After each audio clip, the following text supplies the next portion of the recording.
plot Sure. thickens. So we've got Type Null leading, taking on the Darmanitan, apparently. And this is where we pick it up. Looks like turn 1. Mm-hmm. So Type Null goes for Protect. That's a very interesting bring on Type Null. And maybe scouting for a potential Choice Scarf. Seems like it certainly could be. Yeah, and then, yeah, so it seems the Darmanitan might indeed be Choice, seeing as how, he clicked U-turn again, but, there's no guarantee on that. like, It should definitely... It's yeah. not Life Orb. We do see that, because it would have otherwise shown it. And yes, the Darmanitan is Scarf. So, I could definitely see the Como come out here, because, you know, type advantages and stuff, and, Well, Type Null is a normal another type, thing is so... double. Yeah. Oh, wait. Playmaker's No, gotta mute himself, because we can hear him right now. I don't know how to... Can I force mute him? Is that a thing? I think so. And he's going to fire off a U-turn of his own, go to the double. No, we can't force mute, darn it. I tried. I'll ping him again. Well, we're doing our best here, guys. He can't hear us. He's definitely deafened. But he's not muted, so we can hear him coming through my audio here. Actually, wait. Maybe he is muted. Maybe that was just my phone. Either way, Brendan has been doing a much better job of commentary than I, because I'm just trying to get things sorted. Yeah, understand. So yeah, out comes the Keldeo, and he's in a little bit of a sticky situation here, because a fighting move's clearly going to come here. So yeah, clearly he has the Togekiss as a fighting resist, so he's probably going to go to that, but maybe the prediction comes, he goes for Icy Wind, we'll see. The Icy Wind, even just Scald or a Hydro Pump could do a ton of damage, but Secret Sword is obviously what comes out here, and that does very little damage. See the Life Orb actually on that Keldeo, so that's really good information to Playmaker to get. Maybe knowing that it's some sort of Calm Mind, but maybe not Substitute, because you usually wouldn't run Substitute with Life Orb. So it does give him access to that.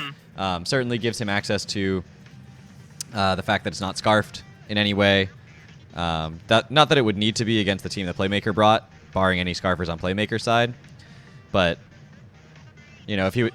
So I don't know if Togekiss is safe to stay in here, but he is going to stay in. He's going to fire off the Air Slash. The Keldeo is going to switch, probably fearing a potential Scarf, as we saw no item, and he's going to go back to Type Null, and Type Null should be able to eat this Air Slash. Yeah, I agree completely. The problem with Type Null, though, is that despite it being super bulky, it does not have great recovery outside of rest.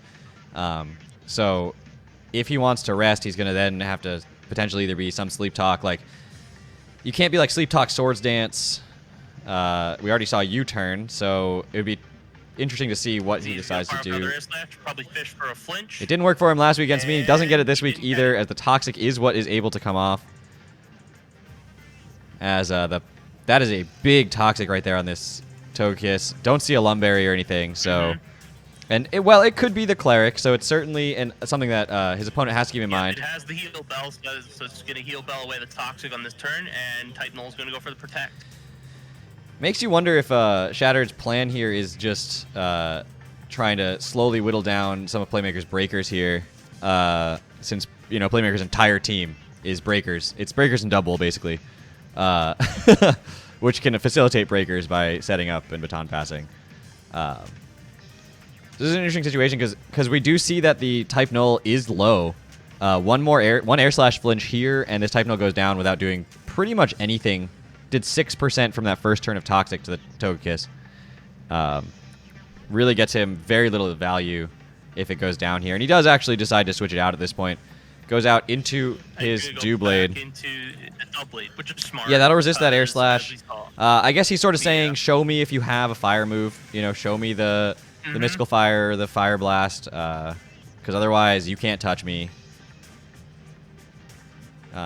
And Steel and Steel and Ghost Stabs are pretty good here, and it does get access to close combat as well, so able to cover pretty much Playmaker's entire team with those moves. So here comes the double, so that indicates to Joe that this Togekiss probably doesn't have a fire move, and double actually eats that Gyro Ball. That's actually disgusting how little damage that did, but we all know double's a fat Pokemon. And it's not very fast either, right? So. I don't know, yeah, it gets fluffy. So like physically, it's really fat. But so like maybe we'll see a potential sword dance. Maybe we'll see. On some level, I don't see why he would switch out. Last week, he saw him bring the double that didn't have any way to hit a ghost type, so he has very little to fear from this thing, having a ghost type in here. Swords Dance can allow him a lot of utility. He goes for the Toxic again. I'm not sure I would opt for such a passive way to try to break through Playmaker's team. You know, it's nice to have the bulk, but you kind of need this bulk to actually do some put on some offensive pressure on Playmaker's team. Now, I'm not sure if Doubleblade gets this move, but does Doubleblade It does get Sacred Sword, absolutely. He could, yeah, so he has to be careful of Sacred Sword because that actually goes through Cotton Guard. So, but he's actually just gonna Toxic stall. Yeah, I'm not sure I agree. Again, I don't think either of them could. Yeah, I don't know if either of them could touch each other. Well, I mean, we see Playmaker set, and we know for a fact he can't hit this thing, but he does have Swords Dance, Cotton Guard, and Baton Pass, and if you're not going to show me Swords Dance into Sacred Sword, I lose nothing by just getting something else to +6/+6, and then proceeding to win. I mean, Scarfdar Manatan with +6 Flare Blitz, that's game over. I mean, look at his team. There's literally nothing that's going to take a +6 Flare Blitz, especially with where Type Null's at. That would be the only thing that might be able to live one. Now, he does have Prankster potentially on the Meowstic, so that is... The only obstacle would be the recoil damage. That's true.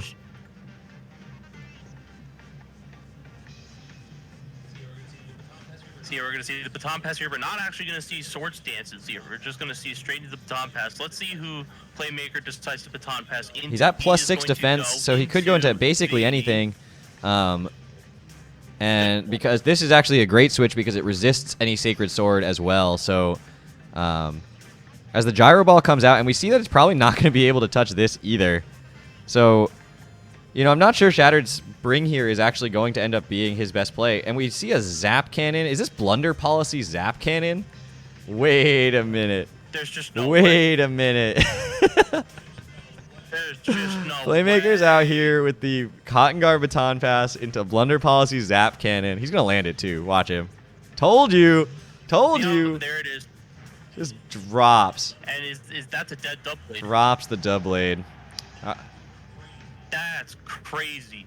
As Vikavolt doesn't even have any special attack boost or anything like that. That thing was probably Eviolite, and it just dropped to that Zap Cannon. And of course, now your opponent's thinking like, Zap Cannon, Vikavolt, what are you doing? But, you know, that Blunder Policy is really good tech. Honestly, I think Playmaker might have wanted to miss that, although he doesn't get Toxic as a result, so that's probably not a terrible thing. We do see the Flygon come out, which is going to be able to threaten with a Rock Slide here, potentially get a flinch. Does literally nothing. Bug Buzz comes out, no flinch. That's going to be a lot of damage on this. Yeah, that's a lot of damage on this Flygon right here. I just don't see how he's going to break through a +6 physical defense anything right now. Yeah, he has the Keldeo in the back, so like he could potentially. Yeah, I think he's banking on a flinch, right? Yeah, he's banking on a flinch, potentially whittle down Vikavolt and then go Keldeo and hit him with the Hydro Pump, maybe like that. Like that's how you beat the Vikavolt. But other than that, I don't know. Yeah, if that Keldeo misses a Hydro Pump here, I don't even know if Hydro Pump kills from this range. It probably does, but Vikavolt's pretty bulky, and Playmaker's probably running some weird amount of speed, so that a missed Zap Cannon at +2 will outspeed a Keldeo, I would assume. Blunder Policy is only +1. Definitely +2. It's +1. What? I ran this thing on 1 week, and I could have sworn it was +2. Nope. I'm looking it up. Yup. Research. Yeah, and here comes the Keldeo as I thought. So maybe like he needs to bank on hitting a Hydro. Blunder Policy raises the holder's speed by 2 stages when a move missed due to accuracy. That's what the internet says. I was told it's no, it's +2. Yeah, this item when held boosts a Pokemon speed by 2 stages if a move that it uses misses due to its accuracy. Really? I thought it was +1. So it's basically an agility if your move misses. Yeah, which is really smart. Yeah, because it gives you basically a second chance to go for that move. No, I ran Blunder Policy Steelix. So and he's going to go for Scald? It's going to be close with the Life Orb. And the answer is yes. Joe's calendar told him it was +2. Joe's calendar tells him everything. All right, so we do see the Vikavolt go down, and it is still only 5-4, so it's not like Shattered can't make a comeback here. But I do think that the Type Null set being so passive and the Doublade set being so passive, just allowing the double to always come in and always set up on you, might be his downfall in this particular case. He's going to need to, especially considering the mons in the back that we haven't really seen much of. The Umbreon is probably not going to be super offensive. You know, so this Keldeo, like last week, I think a well-played Keldeo, which he did end up playing Keldeo very well last week. It didn't end up working out for him for a win, but a well-played Keldeo can put him in a good position here. Calm Mind comes out. Can you live in Air Slash even at +1 SPDEF with enough HP to really justify... I'm not sure. It depends on the... Yeah, I think he can live it, but then he's not going to be able to sweep or anything because of the fact that he's got Life Orb. And there's a Darmanitan in the back with that scarfed. He has no confirmation on it being scarfed, but I mean, he's going to fire off a real strong attack here, and there's not a whole lot of switch-ins. Probably stalled, and it's probably not unless it's an Ice Beam, it's probably not. Does it get Ice Beam? Yeah, I don't love Keldeo. I don't either, honestly. I feel it's really good on ladder. It's not really that great in draft. But it got Air Slash and Aura Sphere now, which helps. It's true. It does get a little bit of extra coverage, which is nice in that Air Slash. Double is what comes out here, as we do see the Scald. I'm not sure why he switched. Yeah, that's just gonna. That lived. That's remarkable. But he needed. Yeah, that thing just walled the Doublade all day. So Double drops to the Doublade's Toxic, not to Keldeo. So, oh no, it doesn't drop to the Toxic. It lives. It will drop to Keldeo here, potentially. I forgot it had the leftovers. Now, Keldeo could go for, like, a rest. Would be really the only surprise play. Which would be quite a play if he has it. But he goes just for the Scald and drops himself. So Double is going to go down to the Keldeo. And Keldeo is going to drop on its own. Nobody gets the kill for that because it dies to a Life Orb recoil of its own accord. And again, it seems like Playmaker's in such a dominating position, but he's really only up by 1 Mon. The problem is those Mons that he has left, Como-O, Darmanitan, Aegislash, and Togekiss, are way more threatening than Type Null, Meowstic, and Umbreon can really manage. Now, I do appreciate the nicknames, Shattered. I gotta say, they're all Fire Emblem references. I got them. I get them. I appreciate you. Here comes the U-turn. This is obviously going to do a lot. Frankly, I think Flare Blitz would have been a better play there. Also, I think he can just kill everything with Flare Blitz, or maybe he needed some chip on this Umbreon first. And he didn't want to take like a Flare Blitz recoil into foul play crit, and something crazy happens and he drops. So I don't think it's a wrong play to go for the U-turn there, get some damage off. But Umbreon is going to be able to recover it off. However, putting the Como-O in here means that Umbreon just doesn't have an opportunity to really recover. Playmaker is doing a great job of just applying pressure constantly, not really letting Liam get comfortable in any way. Yeah, as we can see, Playmaker is going to go for Dragon Dance here, pretty much set up for a game. But he can't really touch Doublade unless Doublade's dead. He has like coverage for it.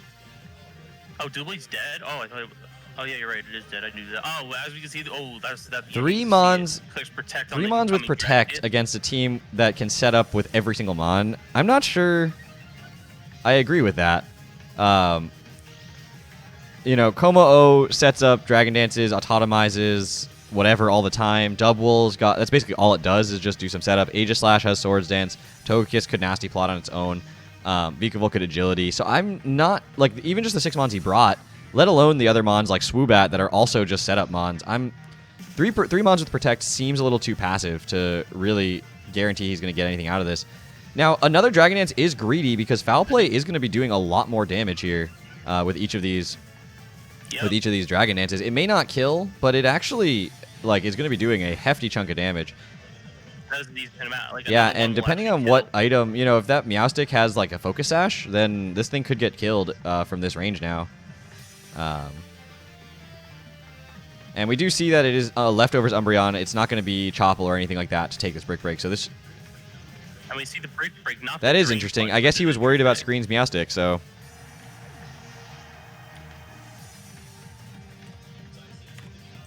So I think the Meowstic's going to come out here ultimately because, yeah, why would Type Null come out here? Yeah, Type Null's already so weak anyway, so... And as we can see, the Meowstic does come out here.